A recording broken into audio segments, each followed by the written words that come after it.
Welcome to Fellowship Safaris, conversations about people of color and their journeys to subspecialist training in their countries of origin and around the world.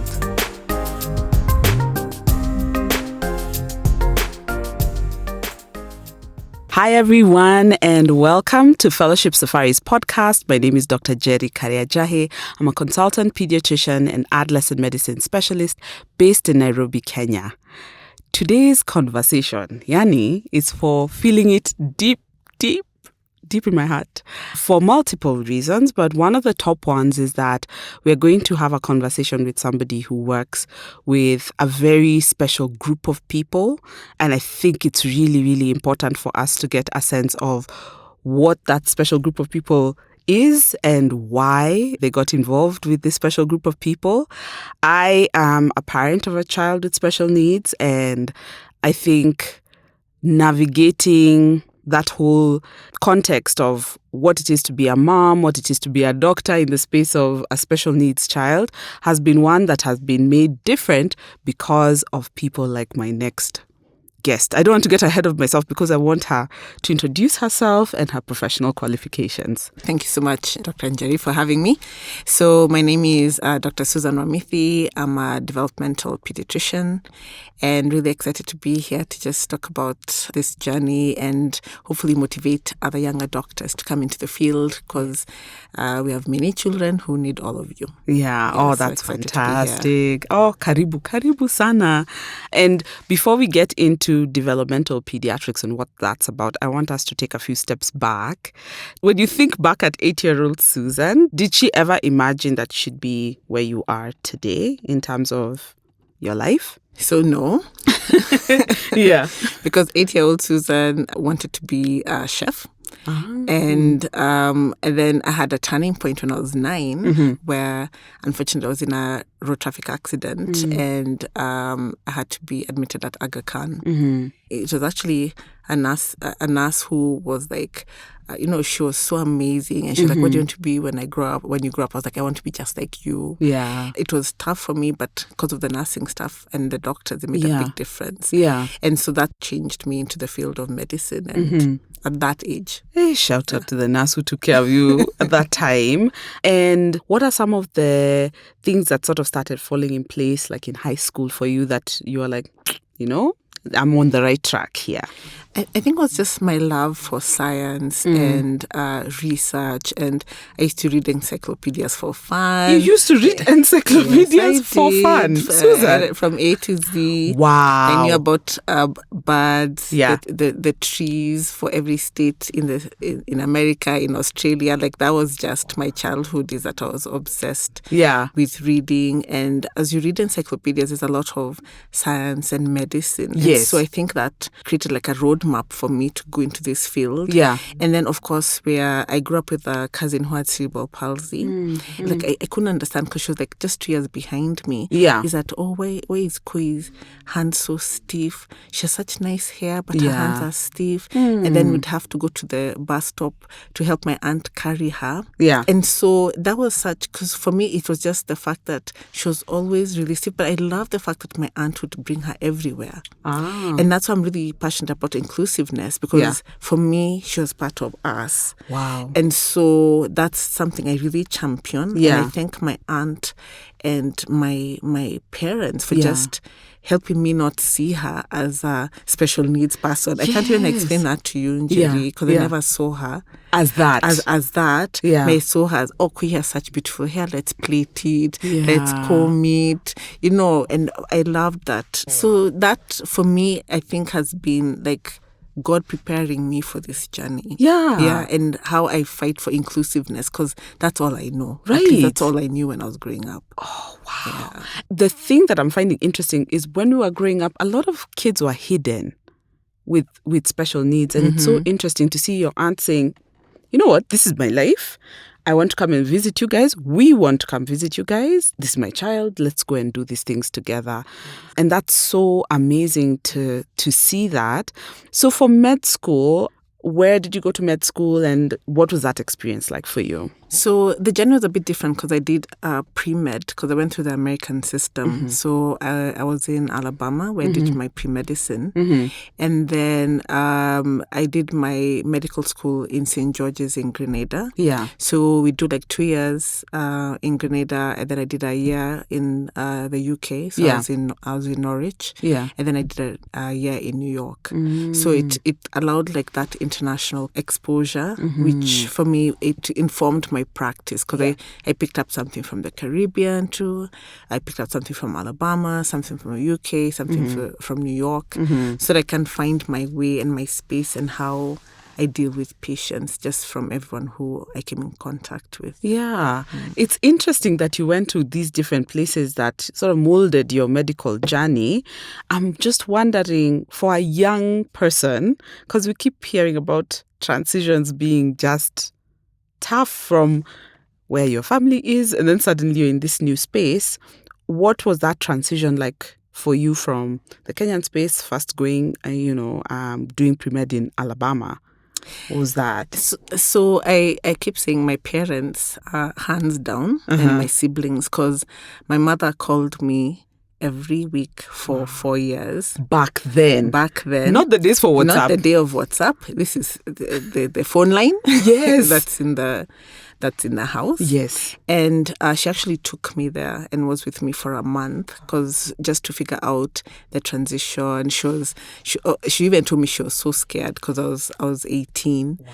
And she was leaving me. She was like, I feel like I've left in a forest. Like, for her, it was you're 18-year-old. Yeah, you're 18-year-old. And, when I look back, because I talked to her, she was like, I was really scared. Yeah. But I really believe that what I've given you is enough to kind of, to carry you. Yeah. And so I always say, you can't do this without family. Yeah. They were very intentional. And my report card used to get my dad before mine. He made that arrangement with the school. So he's the one giving me my grades. He's like, okay, so for biology, this is your grade. So they were very hands-on. Yeah. Very, very hands-on. And not from just then. They've been hands-on my whole life. And so, to the point where like now, I don't know that I had ADHD, I don't know. But when I was in year 2, I had my own table because I was disruptive. And so and my table faced the window and at the corner of the class, and my parents were called like all the time. Yeah. And so my folks actually got me like a tutor. And I used to have tuitions in the 2nd, 3rd, and 4th grade just to keep me settled. And so, because for me it was just, I wanted to be everywhere, climbing, and so their version of helping was to every day for 5 days a week. Yes. I'd be in a tuition space with other children who are also going for tuition, and I don't even know whether we're all having issues with our learning, but we had like 4 people in my class, and so we had a big group up to all the way to the 8th grade now. And so that's what I mean about hands-on parents, is that they and I was struggling because my dad was like, so that's the time you're given a number. So Shiro, you are 29 out of 31. You only beat 2 people. For context. For context. You only beat 2 people only. And so bless your dad. And so they were quite horrified. And so for them it was that, okay, let's figure out this climbing, this not paying attention. By just, they were very strict about my homework. You're going for tuitions every day. So we did it in the 3rd grade, the 4th grade. Then after I settled, then now I was released back into the world. They're like, now we are better off. Yeah, so that's what they did with whatever that was. I can't even explain, because I got my first good report card when I was in standard 8. Wow. And they were so proud. Finally, Shiro, at the age of 13. More than 2 people you have now. And I mean about behavior. It was a behavioral issue. And so, so I remember my first report card was second, that was good. Without saying disruptive, talkative, excessive, disturbing the class, was standard 8, 2nd term. Wow. And it was just that thing of, when I look back, I was like, how patient were they? Because the beatings, they had to stop, the African way, because they're like, okay, this is not working. So now let's figure out her strength. So those encyclopedias were bought by my dad. So he introduced books, he introduced encyclopedias, because he noticed that I like to read. Yes. And I realized I was actually bored in the classroom. And so I think that's the reason why it was like, okay, I know this, I've learned it. Okay, can we do something else? Can we do something else? And so for them, they bought those books. Yeah. I had every storybook you can think of. We had encyclopedias. So that's what they did to try and figure out their child with behavioral issues. Wow. Yeah. You guys, you're describing ADHD though. I know, but it sounds like, but at that time, there was no one to diagnose. And I even had speech delays, so they brought a cousin from the village to live with us for 2 years so that I can speak properly. What? So I mean, do you understand? Yeah. And as in them, they were solution-based people, because they're like, okay, she's not speaking, let's get somebody. Yeah. And I was speaking my own things, is what they'd say. Till age what now? I don't even know, by the way. But then I know she lived with us for 2 years to help me speak properly. Your parents were doing speech therapy in the house? In the house. Doing speech therapy in the house. And these behavioral issues. Behavioral modification in the house. In the house. Wow. So that's the reason why. Now when I look back, because I'm reflecting as I speak with you. Yeah. That's probably why, even with my cousin, it was just like... Let's all figure this story out as a family. Wow. So that's what they did to help with my speech. Yeah. And that's what they did to help with my learning. Yeah. First of all, shout out to your folks. Because you know that thing of saying, hey, our child has this thing going on. We could either just observe and just love them as they are, or just be proactive. And I really like how you've mentioned how dad was like, okay, I've observed this. Let's hook on the reading. Let's do this. She's having an issue with this. Let's redirect. And I think a lot of the times for the parents and the advice that we give them, we have all these very sophisticated, big words, but really it's the things that you've just mentioned that your parents did. That now we have some structures in place, which I know you're going to talk about in a bit.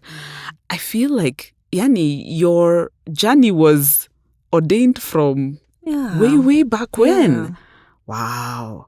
And so back to coming to Alabama, and then now you have to go to Grenada. For you, in terms of now shifting gears from like an American sort of system to now Grenada, and that learning, what was that for you in terms of shifting the learning styles? Because I'm guessing all these places you've mentioned for medicine were not the same in terms of their teaching styles. Yeah, so the St. George's University has like an American-based system. So in fact, almost 80% were all Americans anyway. So it was not unfamiliar because that's the way the school is structured. It's owned by an American. Yeah. But they're just situated in the Caribbean. Yeah. And so the switch for me was not that difficult because I had that undergraduate in that, because that was the difficulty coming from 844 to an American system where you have to be like a critical thinker. And I'm not saying anything about our system, but I can say I felt unprepared, for lack of a better term. Yeah, because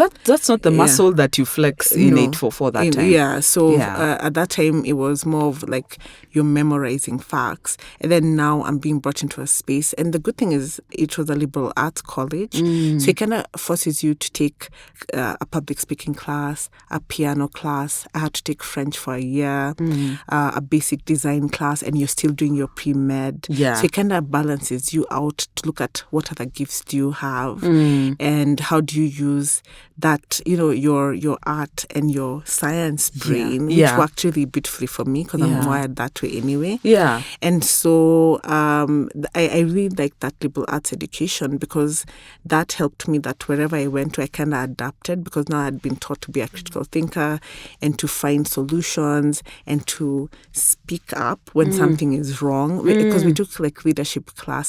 And so when you're taking these classes, you're learning about leadership styles from the bad leaders like Hitler and Stalin and what made them a certain way. And then learning about Kennedy and, because of course it's American based. And for me, it was just taking those and seeing that and being able to give a voice to the voiceless. And so I'm very passionate about things being done the wrong way, not following processes, just because of just some of that background and making sure that people who are afraid to say something, that someone is there representing that voice that's for the person who's not able to speak up. Oh, wow. When you got to the point where you were finishing medicine, did you have an option of staying, on that side in the US or coming back home, or what was going through your mind at that point? So for me, I lived out of a suitcase. Like I had one suitcase where all my bedding and all my clothes fitted. Wow. Because one suitcase. Yeah. But always it was home. Like you always know your calling. When I'd fall asleep and dream, I'm in Kenya. Yes. No matter where I was. Your dream was when you're home. Like even subconsciously, I'm dreaming that I'm at home with my folks and all that stuff. Yeah. And so I always have never, ever wanted to live abroad just because of my links with my family. And so everything was, I'll gather all the information and go home. I'm gathering everything that I'm doing and going home. Wow. Yeah, just because of my family. Your family. Yeah. And we have your family to thank, because there are guys who go and they sort of become not untethered, but really they're like, world is my oyster, and they go out there and don't come back with all the skills that they've learned. So when you finished medicine, in terms of what was the next step for you from there? Like you finished your undergrad? Yeah, so it was so interesting because I linked up with a researcher in New York. Yeah. And then so we came back so I can do some research in HIV. Yeah. Things just didn't work out.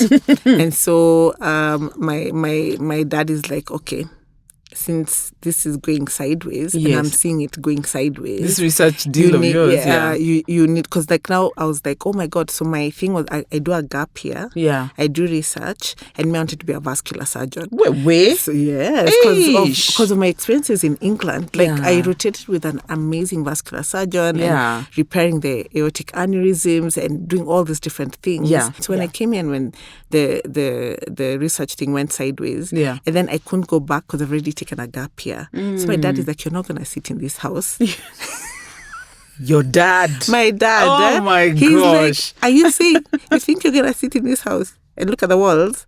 Nah. I didn't raise you that way. He's like, go to Kenyatta and ask them what they do for doctors.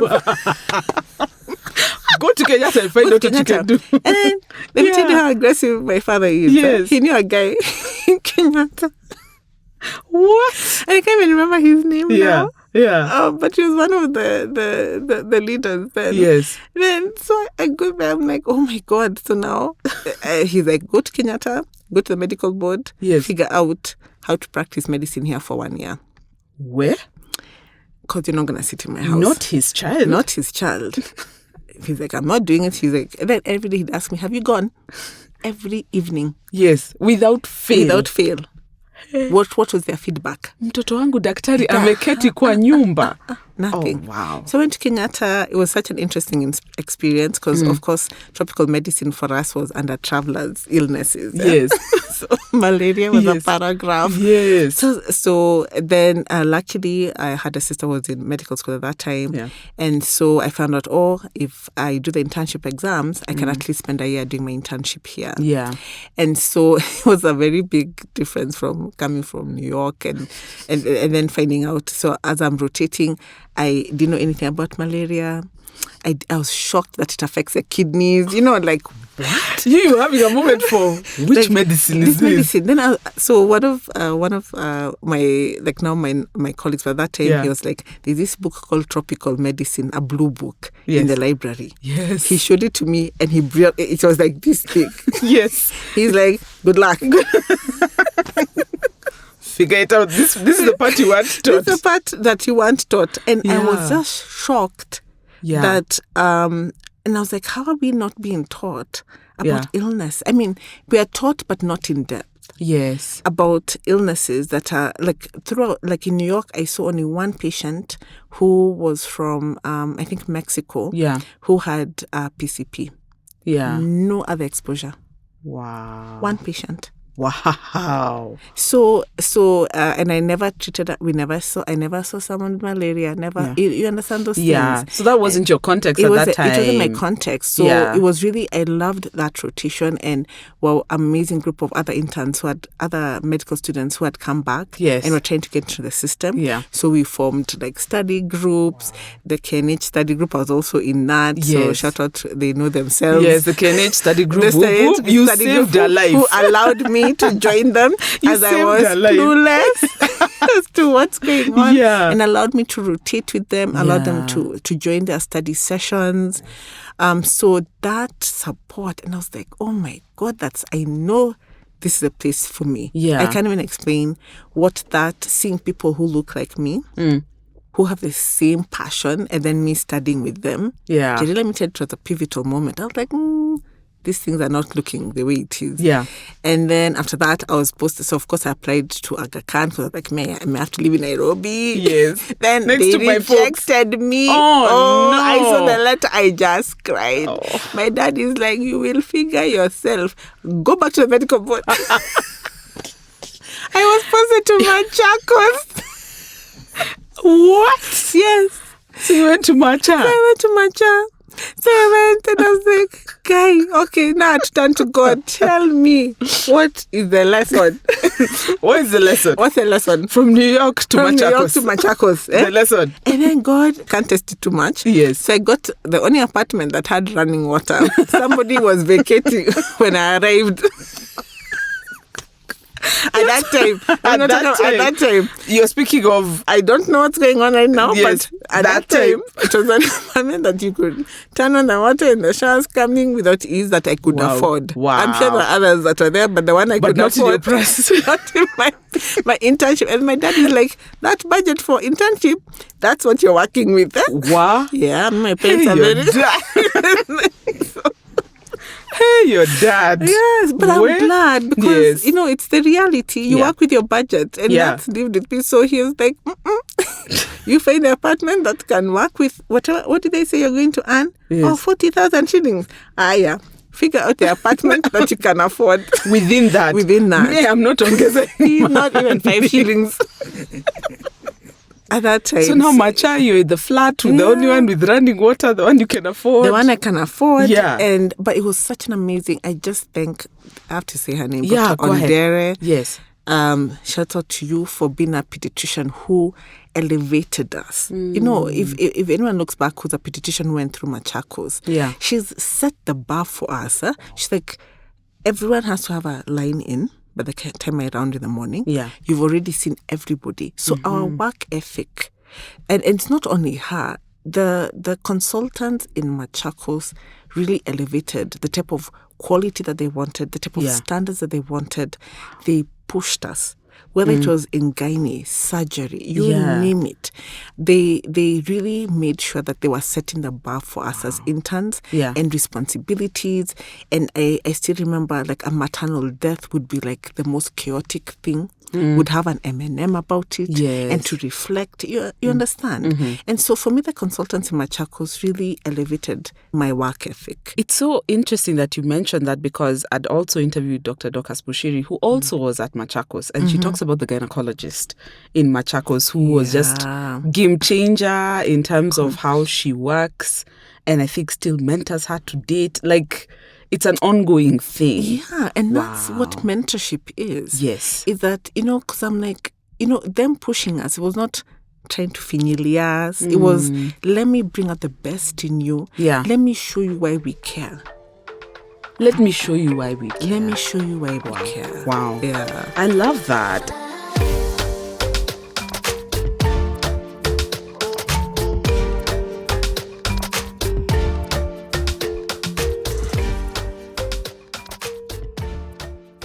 Did you have an opportunity to continue, or what happened from there? So for just 1 month, then after that, like I said, for me, my parents, my country, my family, we are very close. Yeah. And so I was like, I have to go back to be near my siblings and my family. So I worked 1 month as a medical officer, and then I saw an ad advertising for the pediatric casualty for Aga Khan. Yeah. And I applied. But remember, I wanted to be a vascular surgeon. Yes. So it was still alive. It was still alive. So I'm like, no. It's okay. I'll go figure out this story. Yes. And then once I get settled in a pediatric casualty, I can move to the accident and emergency where the adults are. Yeah. Yeah. Wow. Did they accept you this time round? So they accepted me this time. Okay. Yeah, and we thank God for that. Yeah. But it was so amazing because now that experience in a pediatric casualty and them allowing us as senior house officers to participate in the CMEs made me now drop my vascular surgeon dream to become a pediatrician. What? Yani? There's no rules. It just flowed. This your journey so far. Mara UK, and you are like, this is the thing I want to do with the aorta, and I want to do this thing. What? And then my countrymen changed me. And then your countrymen. Hey, shout out to the countrymen. Yes. Shout out to every single person. Yeah, Wow. they I keep saying that the pediatricians we met in the casualty and they know themselves are teachers changed me and allow me to say Prof. Masharia. Yes. Prof. William Masharia took me to the higher level in terms of my thinking, my work ethic, think better, pushed myself. At first, of course, but I finally understood him, and I think he finally understood me. And so those experiences as a senior house officer made me want to apply to become a pediatric resident, and the rest is history. Wow. So shout out to Prof. Masharia, because I think there are a number of people who've said the same thing in terms of very impactful in terms of this is the thing now I want to do, and being very intentional about that mentorship. Yeah. When you look at that sort of mentorship experience when you were in the casualty, was it something that you were seeking out, like you were seeking out people, or it was just those ones of, you're here? So I'm here, and then I'm just seeing and even Dr. Mary Limbe, because she's the one who would supervise our work. And she'd sit down and say, Susan, when you saw this, what were you thinking? What do you think we can do better? She's very good in giving feedback. The sandwich method. Yes. What do you think you did nicely? Yeah. What do you think you could do differently? That kind of thing. And for her, because we knew she's coming, and she'd pick a file randomly. Yeah? Yes. So we're like, I have to make sure my notes are up to standard. Yes. It could be my file that would be picked. Yeah. It's a type of mentorship where you're being mentored in terms of your clinical skills. And as a senior house officer, imagine that. Not even as a specialist. Not as a specialist. Yeah. For her, she took it that there are children who are coming through this casualty. Yeah. You're the entry point. And as you being the entry point, you're the one who's deciding, do I need to admit this child? Yeah. And do I need to call a senior? I keep saying it's such an important position. And for me, I'm always like those junior doctors. And I'm very pushy in terms of teaching and the way I am in terms of the work stand. It's because they were taught to me. Yes. Because she's like, you're the one deciding if this child is going home to die or whether you're going to admit this child. Right. And whether you're going to call for help. Yes. And when you're going to call for help. And when you're going to call for help. Right. Because children aren't forgiving. Yes. They are. So she taught us that. And those random picking of the files, it's a way of indirectly mentoring us. We didn't even know we're being mentored. At that time, you're just like, just make sure I'm on point with my things. Yeah, that I'm on point with my things, that my notes are legible. She's like, this is a legal document. Yeah. Make sure it is legible. Wow. Like Doctor. I said, they are mentors. I don't even know whether they know they're our mentors, but we were mentored in that casualty. By the chair of the departments, the consultants who interacted, and even when they'd call, they're like, what were you thinking? What do you think you can do differently? Yes. So that mentorship and your clinical skills were really grown there. That made me change my vascular surgeon dream to become a pediatrician. Wow. Yeah. Wow. So first of all, Dr. Mary Limbe, we honor you. Yes, we do. Hey, because I keep hearing various iterations where her name comes up. So I honor you. I know we don't know each other personally, but I really do honor that. So now we've switched from vascular surgeon. Yes. And sorry, vascular surgeons out there, She went into pediatrics. What was that experience like for you studying pediatrics? You've had this whole international experience of undergrad, and now you're going into training again. What was that like for you? It was challenging and fulfilling at the same time. Mm-hmm. Because we were a small class, because we're picked like 2 per class. So total you're 6 people. Yeah. There's no hiding. There's no hiding. You're there. Yeah. And of course our senior house officers were there supporting us. But it ended up with you. So for me, thank God again, because of all those experiences from wherever I trained, my experiences in Machakos. So for me, I was like, I was in the hospital by 5:30 in the morning. Yeah. I've rounded on every single patient so that whoever who comes and asks me, Susan, how is bed 24? I'd open and he's bed 24, whatever. Yeah. And so, and from now looking back, I thank God for all that, because to be a good specialist, you have to be a good general pediatrician. Yeah. That is what I keep hoping that our residents and wherever, I'm like, let me tell you, in the end, a child doesn't come up and say, I have autism. Yeah, they can have autism, but they have pneumonia. Yes. They can have autism, but they have sickle cell. And you're the person. They can have autism and they have arthritis. Yeah.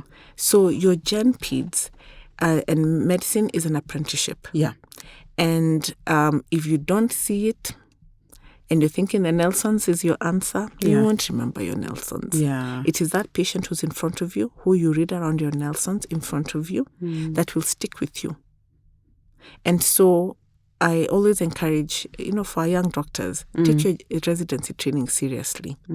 Take that opportunity. You have all the specialists who are sitting there waiting to be asked questions. Yeah. We're in academia because we love to teach. Yes. And so, and if you solidify your gen peds, yes, the rest of your specialty is that you'll always have that backup, because a child comes with many things. Yes. That foundation is so key. It really is. Yeah. And so, in terms of now what you ended up experiencing during your PEDS residency, what were a couple of highlights for you? The ones that you look back and you're like, man. So another shout out yes. to Dr. Frank Jenga. So I went for my psychiatry rotation. Because for me, I was very curious because of my own background. I was thinking, did I have ADHD or not? Yeah. And so I get to kind of figure out whether there was a problem or not, and even how did I overcome those aspects of things. And so by coincidence, he had a lot of young people with ADHD, and he allowed me to join like the ADHD adult group support, and he allowed me to go into the schools like with the student to see what the environment is like for those who are struggling. What? Shout out. But of course, for me, I'd keep asking, please, can I join? Please, can I join? Please? Can I join? Please, can I? What? And he was doing that then? He was doing that then. Wow. And so I joined, I'd go for these group sessions. Yeah. And one young person asked me, where was my pediatrician when I was having ADHD and ODD because of how my life has turned out? Yes. I have gone to different schools. I've been expelled. Where was my pediatrician? To speak up about the thing? About the thing. To screen me and get me help. And she was very aggressive about it. Yeah. And she's asking me in front of everyone. You're the PEDS resident after begging to join the club. Like, what am I doing here? Yes. So I sat there and I was like, it's true. Why is a pediatrician not picking up these children? And so I asked Dr. Jenga, I'm like, I don't understand. What are the signs that we are missing? Yeah. For us as pediatricians. Because we see kids every day. Yeah. Then he's like, oh, look at that child. So this boy had multiple injuries everywhere. He's always climbing. What? He's like, maybe you should start looking at if this child keeps coming in with risk-taking behavior and injuries, perhaps that should make you want to do something about it. Yeah. That conversation led me to do my dissertation on ADHD. And so we're looking at, can we pick up ADHD in the casualty? That's what your dissertation was on. That is what my dissertation was on. Girl, and people are like, the story. They're like, who has ADHD in Kenya? You know, like that time. Yeah. They're like, who? Yeah, they're like, it's maybe a social construct. I'm getting feedback. I'm like, have I lost? I'm like, no, but at least I know I saw it when I was abroad. So I know people have ADHD. Yeah. And so I did my dissertation on ADHD. So Frank Jenga, Prof. Masharia were my supervisors. Yeah. And also Dr. Ocheng. Mm-hmm. And so it was just about, because for me, I'm like, so even when I'm trying to defend why I want to do it, yes, I'm like, we don't think it's you're not going to get people. You're not going to get people. Yeah. What does this mean? And I'm like, look, there's a problem. I have seen the children with a problem. Yeah. Ours is to design a study that is solving a problem. So research is an answer to a problem. That's the way I view it. Yeah. And so I was like, there's a problem. Yeah. And so we did this. We looked at the prevalence of children who come with ADHD and those who have associated learning issues, academic performance, and those who have come from medical-related injuries. And we published it. I always like to brag. I was the first to publish my dissertation. We're going to put the link. You are the first. Yeah, for the residents. Wow. And so, because I was so passionate about it. Yeah. And I love the fact that Dr. Jenga, was like, yours is to solve the problem. And I'm like, I will find a way. And I'm so proud of that work. We're going to put a link for that paper. Please, you'll send me that 100%. link so that people can read for themselves. That's amazing. So that was one of the highlights. And what was one of the things that was not so pleasant in terms of your PEDS experience, your PEDS residency? I think it's just me feeling unprepared because of what I thought was such a shaky background on tropical medicine. Because each time I'd see a patient with like malaria, I'd just start panicking and second guessing myself. Yeah. So I'd find myself second guessing myself for things I was not familiar with because of just the way you said we're wired as doctors. You're so type A, and you're feeling that I was unprepared for this aspect of care. Yeah. And so for me, the HIV, the malaria, for me, I found it a bit of a struggle. It really was for the tropical medicine aspect of things. Deworming children, And then that was just the most kawa thing. And someone's asking me, like, someone has come with measles. Did you remember to give vitamin A? I was like, what for? Like, very honestly, genuine roho safi. Yes. I have to go back and read it because I missed it. I didn't give it, Yeah. So it was, for me, I thought it was such it was a hurdle. Yeah. It was a hurdle. Yeah. Wow. Yeah. I can only imagine. But then the beauty of medicine is that it's building blocks. You're always adding on to what you originally had. And I always feel like even in tropical medicine, there are things we were taught and there are things to date. I still sit and I'm like, Ati what? Malaria recruited? What? Things like that. And I'm just like, recruited malaria and all these other things that over time we're still growing in it and it will never fully be exhausted. Yeah. And so now as a pediatrician, newly minted, you're going out into the world. What was that experience for you transitioning from your learner now into practice? So for me, it was more of how do I hone my skills as now you're almost the most responsible physician, so to speak. That terminology that we use. And making sure that, that 1 year after you graduate and you want your recognition, is that what do I need to do? What do I, as I'm thinking about my fellowship, because for me, I was like, I want to be a psychiatrist, but I also want to deal with children with special needs. What is it called? That one. That is two things. When I was doing my dissertation, I knew this is it. As I was reading around doing the literature review, I'm like, this is it for me. And with, of course, my cousin in the background, I was like, where what is this thing? Where can I study this thing? So I go see Prof. Mashari. I'm like, I want to do this for a living. But I don't know what we call it. Because I don't want to be just a neurologist. I don't want to be just a psychiatrist. But I need something that's in between. That's a mash of the two. That's a mash of the two. And I don't do two fellowships. Help me. Help me, please. I can't stay in school the whole time. Then Prof. Mashar tells me, do you know the Dean of Medicine is a developmental pediatrician? I'm like, what is a developmental pediatrician? You understand? Yes. And so... And it's interesting because when I was thinking about my rotations abroad, I was like, did I never meet one? Because I don't think I did. Because we were doing like neurology and psychiatry. But I think even then, the development wasn't as... It wasn't as robust as it is now. Yeah. And so I go meet him. And when he tells me what he does, like... Done. This one. Okay. Yes. Now that you've told me who you are. You've given me the name. And you've given me the name of what it is that I want to do. Because people are like, because I was like, I want to do something develop. Oh, sorry, step back.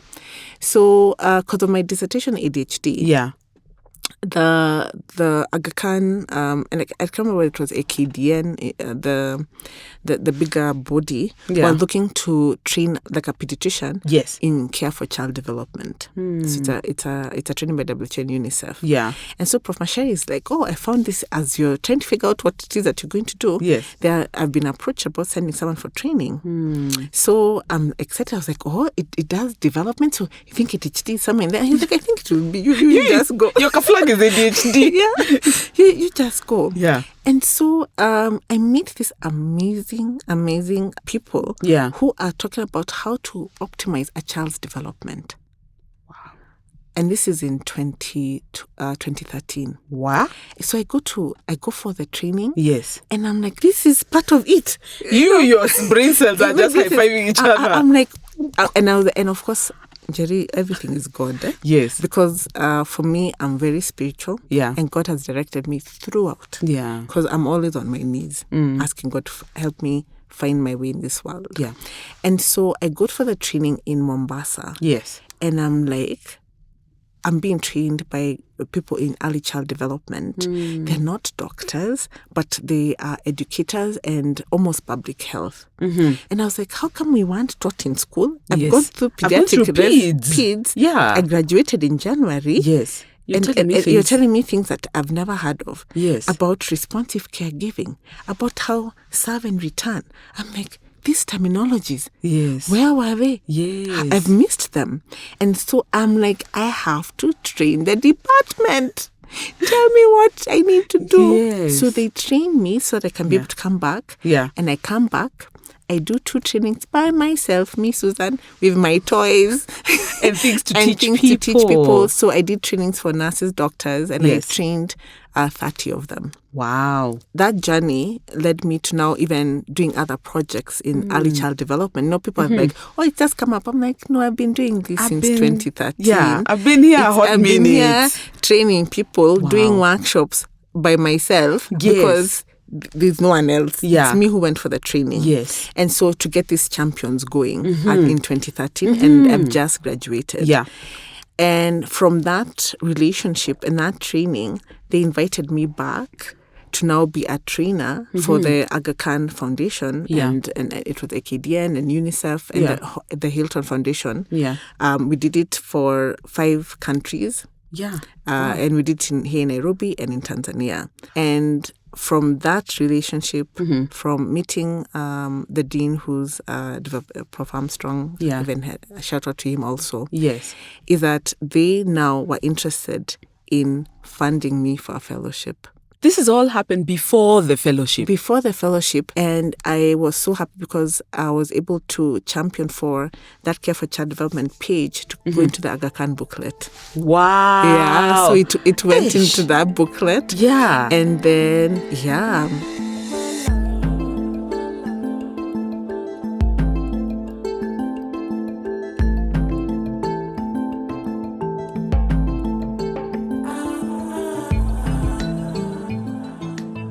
So now, fast forward kidogo, how did you figure out where it is that you are going to do this thing? Now you found the name. Yes. How did you figure out where you're going to do this thing? So I went and I met Prof. Armstrong and I'm like, this is what I want to do. Yes. And he was involved in some of the work for the ECD that we're doing in the wards. And I was like, I want to do this as my fellowship. Yes.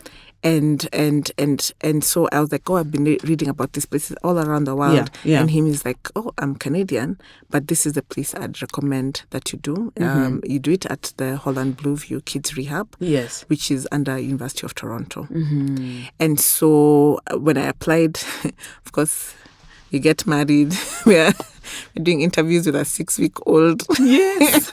In the background. A 6-week-old baby in the background when you're interviewing. When I'm interviewing. Wow. So in terms of now, you've applied and you've been shortlisted. What are some of the tips that you have? You have a 6-week-old baby, you're married. What are some of the things that you went into those conversations with? Now you have these things that you're weighing. Because I hear a lot of people when they're thinking about fellowship, what do I go and tell them? I've just given birth. I'm about to give birth. So what was the thing that you said that for you was, this was my deal breaker, this is what I'm requesting for? So for me, I did my research first. So I went into the website, and I'm obsessive. I went to everything that had to do with Holland Blueview and the Kids Rehab Hospital. Yeah. And they had a daycare in the hospital. Nice. For their staff. Yeah. And when I saw that, I was like, oh my God, that the inclusiveness, the support. And I was like, and I was like, yeah, I'm coming with my family. How does that work? They're like, we've had other people come with their families before. And we'll support you and figure out all those different things. So I did mention that. Yeah. In the beginning that, I'd like to know what happens for people who have young families. Yes. And luckily, like a lot of the fellows, that age group, you're going into your fellowship, whether you're Canadian or Kenyan, with a young child. Yeah. A lot of the times, actually. Because when I met the other fellows, they also had young families, 6 months old. Some were already pregnant, so it was not a conversation that was difficult to navigate. It really wasn't. That's really good to hear, because I think sometimes guys are scared of sharing. Yeah. And you're like, don't be scared, because through sharing and telling them this is my current situation, then people know how to be able to support you. Yes. Yeah, because you don't go and then and you find out that you won't be supported. If I need to go pick up my child, is a consultant ready to let me leave earlier? Yes. Because the daycare will be closing. Yeah. And they're very serious about that closing of the daycare. Yes, they are. and charging you if you're late. Yes, and I was charged once when I was late because it was an emergency. Yes. But it's true. Those are conversations that I think need to be clear for those who are moving with young children. Yeah. And so going into the developmental PEDS fellowship, what was that learning experience for you? Especially now you've explained to us how you've been doing this amazing early child development work. You've learned quite a bit of skills. So you're already going in with skills. So how was that learning experience for you? So I thought. So I'm like, I've done this stuff. Yes. I've done these wonderful things. It was a very steep learning curve. Because we had to learn how to change our language so that your language is inclusive. Wow. My reports had to be, like when they came back as a feedback, it was all red because I'm using words cannot, unable to. Yeah. And they're like, a mother is going to read this report. Are you thinking about her emotions as you write it? And I was like, oh my God. Yeah. And at that, because of caregiver mental health. Oh, wow. Yeah. Hey. So what do you use instead of cannot? So you just like is having challenges with, and then it's a strength-based approach. So you're always like, Wamboi is smiling at her parents. That, for example, a child who has a physical disability is smiling at her parents, and she was reaching out. However, she has challenges in how she's navigating the stairs, having challenges with how she's holding a cup. Perhaps you can think about adapting it. You see how it's that you say something with a solution. In that sentence. So you had to learn. I had to learn that. Because and that time there was no ChatGPT to help you change the language. It is you being taught by your teachers. How to shift that language. Yeah. So that it's inclusive. Yes. And you're not trying to make people have broken hearts. Yes. Your job is not to stomp on them with your words. And because you're in a position of power, we forget as doctors how there's that power play that you're unaware of. And so if you're putting there cannot, will never be, there's no hope. Yeah. You can't talk like that. Yeah. So it was because are you God? You know, you are not. So you are how? not. So now, how now? Yeah. So it was really refreshing because for me, remember, because of my background with my cousin. Yeah. I was like, this is really nice, you know. Yeah. And I just don't even know how to navigate that topic with my aunt. Yeah. About her journey in the healthcare system. I was like, if even me who thinks I'm actually doing a good job, I'm sitting there and I got back, it was all red, all highlighted. All highlighted. You're like, and this is the beginning. This is the beginning. You're not coming in as a novice. Yeah. You've been doing this thing. Kind of doing something. Yeah. And so it was, and there was so, let me tell you, that's what I was, like, for me, that journey of being taught how to, this is the guidance, this is the, and that is like, I'm talking about my notes. Yes. I haven't even talked about the clinical skills. Yeah. Yeah. So that was the part that for me was really, I think even now, an important bit, how you talk and preserve caregiver mental health. Do you know, I say wow because I think, like I said, for me, my daughter has Down syndrome. From the time my daughter was born, I'm a pediatrician. My friends are pediatricians. When they would come to hospital, before I left the hospital, everyone is like, my friend who was into cardiology came with her stethoscope to listen. You know, she's like, oh, you know, I've just seen your baby. Can I listen to her heart? And I was just like, Aki, my doctor friends. And, you know, everybody was. And I'm just like, why isn't anyone saying the thing that I think that I'm seeing? But no one was saying anything. And then finally, when you reflect back, everybody just didn't have the language. What do we tell Jerry? How do we tell her child has Down syndrome? Yeah. And on the one hand, you're like, you're my friends, I love you. But also on the other hand, I needed you guys to be the doctor and let me be the patient and not let me be like, do you think we need to do an extra test? You know, as in it was just that thing. And so just hearing that, because thank God I was connected with Dr. Gatheru, Zipporah Gatheru, who... she has had very many children with special needs and has taught herself those things, you know, as in language and what are the different things that you say. And even me, after some time, just learning the compassion and care that she handled me with, the language she used was so big. Because even me, I used to be like, how come you're talking to me like this? The other people would be sometimes, without intending to be, would be a bit insensitive about it. Or... you go into a space, there's a mom I met who child had Down syndrome, traveled from outside Nairobi and came to the hospital because they were told their child will never walk. Ever. So never did anything stimulatory for the child, had learned how to carry the child on her back. So she had multiple Lesos in case one gives out, she has an extra one.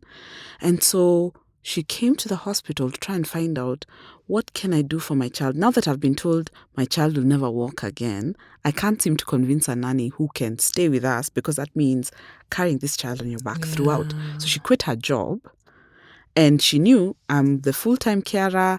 I'll always put this child on my back. Nobody had told them about therapies, stimulations, nothing. So it broke my heart to hear that it's a pediatrician who told her your child is never going to walk. So we've gone down a bit of a rabbit hole, but that thing of the full red page and the language around it, for her, she was in this cage of, my child is never going to achieve anything. He's not going to do anything. I've been told by the doctor, you're the person in power. By the doctor has told me there's nothing they'll be able to do on their own ever. So, yeah. So it's interesting that those were some of the things that now you are learning afresh when you went there. Yeah. Yeah. I think some of the things that we have to go back to, because this can be for even HIV or for oncology or whatever it is, is that we have to be cognizant of the receiver of your words. Right. What is it that you're saying that will end up that parent quitting her job because your words are powerful. Yeah.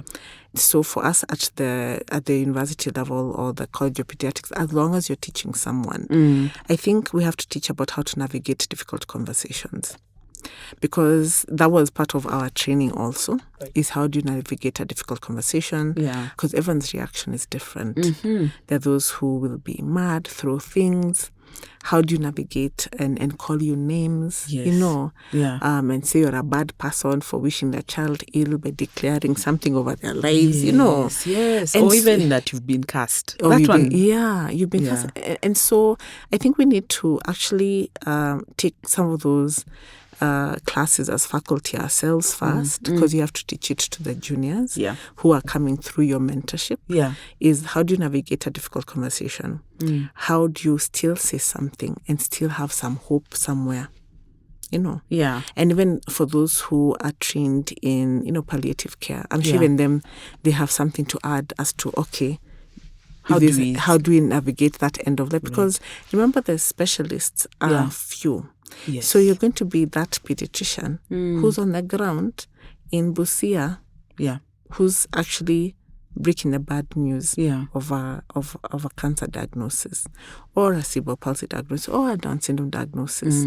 And so, and I love something that someone said to me, is that you can't practice poor medicine for poor people. The way you would break the news to somebody who can probably go to the CEO and complain about you is the same way you should navigate for someone who's in Nyeri, but at their level, with the same respect and the same way. You can't just say and use your words carelessly.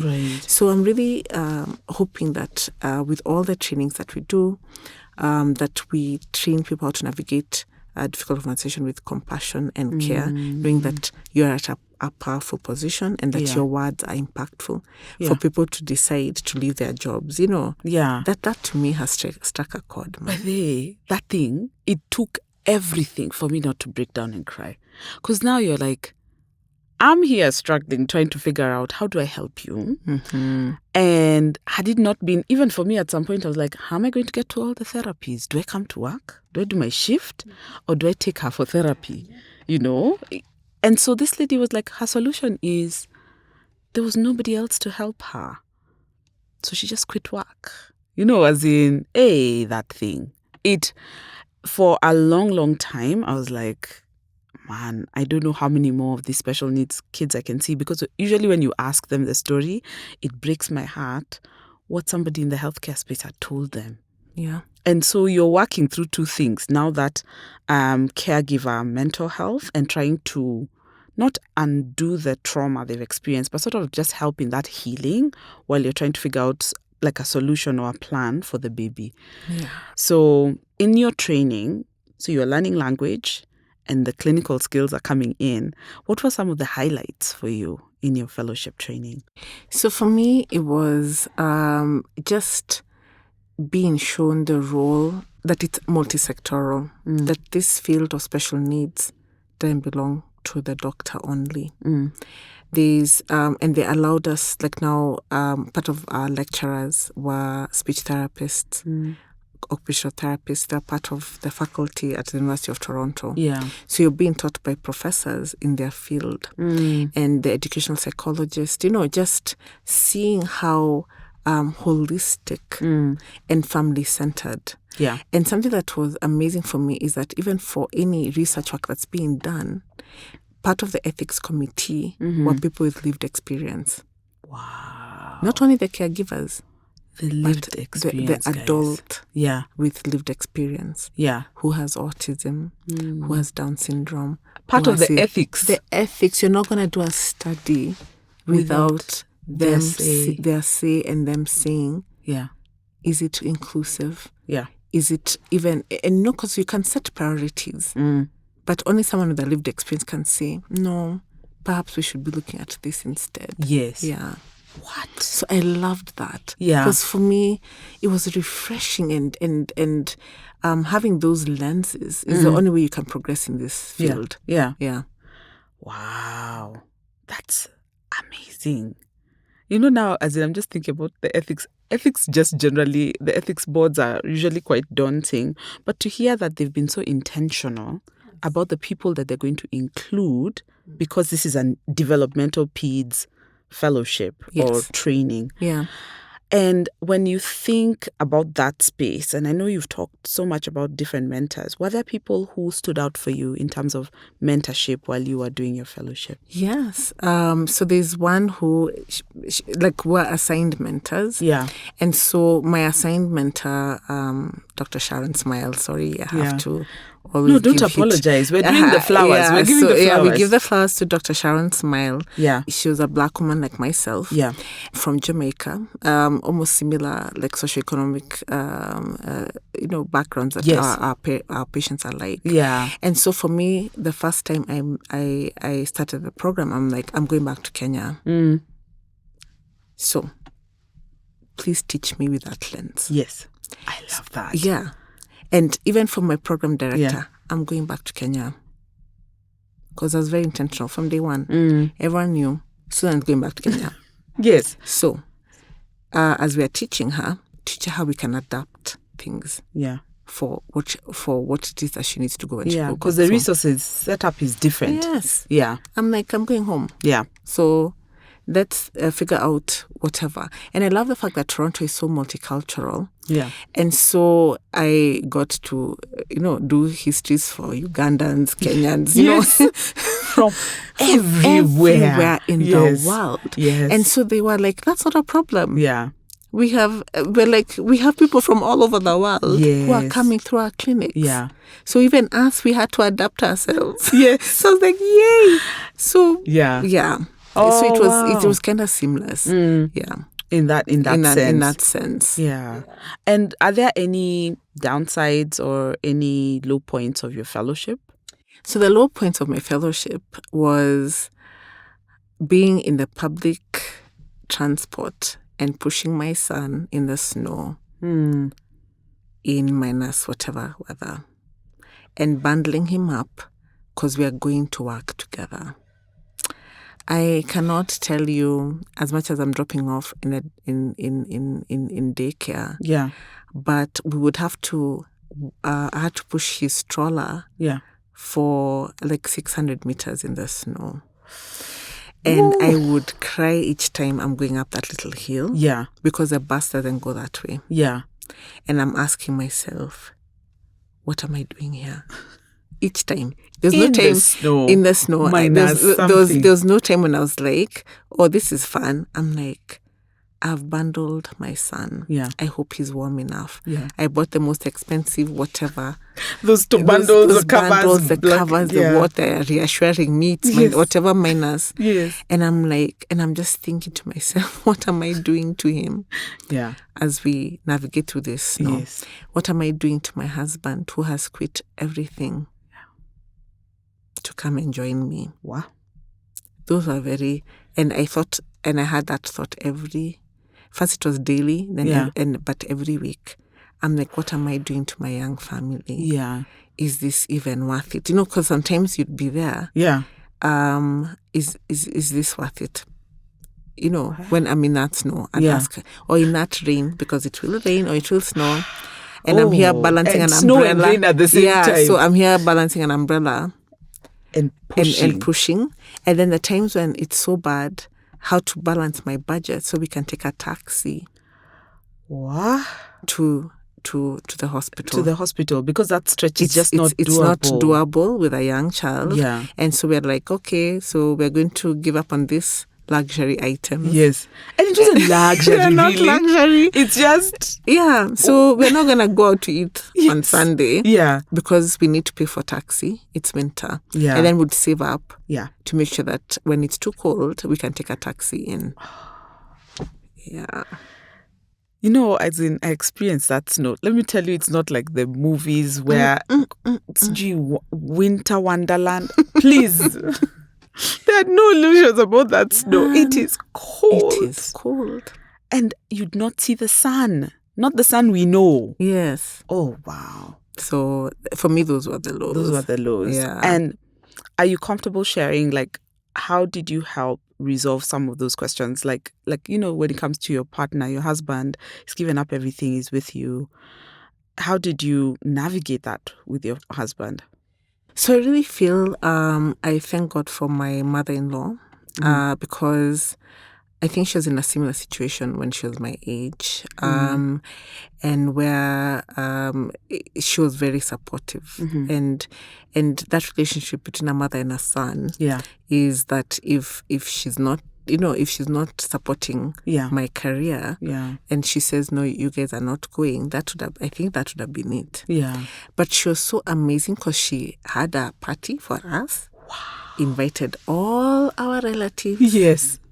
And now when I look back, I was like, I think she was communicating. She's okay with us going. Yeah. Because maybe people were talking. I don't know. You only knew she was celebrating you guys. Yeah, she was celebrating. And she's like, I want to announce to everyone. She's going with her husband and her son, and I'm supporting this. It was very public. Yeah. So that, because for me, I was like, I cried because I was like, look at her supporting another woman. To go and complete her career. Yeah. By making sure that even if there are people talking, she has shut it down. She has shut it down. She shut it down for me. Wow. And she'll always be very special to me. Yeah. And she's late. But for me, I thanked God because my prayer always, my whole life, was to marry into a good family with a supportive mother-in-law, and God granted me that. Wow. And so, like I said, that's why I say I'm so family-oriented. Yeah. And I thank God that I married a man who also has a family that's family-oriented. So we gelled nicely with that. Yeah. It was a very difficult decision for him to make. I saw him struggle with it. I had people make fun of him, though he didn't know. But I had them saying, you're going to go be a house husband. What are you going to go do? And see him love me enough to take me. Because my son was 4 months old. He weaned my son. This is shout out to my husband. Hey, he's there when he took his first steps. I was at work. Yeah, that one is gut-wrenching. Oh, that one is. All I had was a video. And him taking him to the grass to practice because it's summer. Yes. And for my husband, what he did for me, I honor him for doing that for me. Yeah. I'm so glad you stayed tuned. Please get the word out and share it with at least 3 people. Make this episode like a chain letter. Share it, share it, share it. Come back for the next leg of our safari, where we'll be talking about... You have to have 3 categories of people in your life. Those who are older than you, who are mentoring. Your peers who are telling you like it is and giving you feedback. And then the younger people who, even their feedback on you and who you are as a person, can guide you in terms of the decisions that you're making. Listeners are advised to use their own judgment and discretion when applying any information discussed in this and all podcast episodes to their specific situation. Always seek the advice of a qualified professional if you have any concerns or questions regarding a particular subject matter. You can find this and other episodes of this podcast on our website at www.fellowshipsafaris.org. You can also find all our episodes on all podcast platforms. Reach out to us on social media as Fellowship Safaris on Facebook, Instagram, and TikTok, and our Twitter handle is @fellowshipsafar. You could also send us an email on fellowshipsafaris@gmail.com. We look forward to hearing from you and interacting with what you have to say about the Fellowship Safaris podcast. It takes a village to make this podcast. The executive producer and original music is done by Mokavi Maweu. The sound engineer is Tevin Sudi with thanks to AQ Studios. Graphic design was done by Benjamin Mboya. We would like to give a special shout out to Josephine Karianjahe and Melissa Mbogwa of Africa Podfest. All rights reserved by Dr. Jerry Karianjahe and the Fellowship Safaris podcast.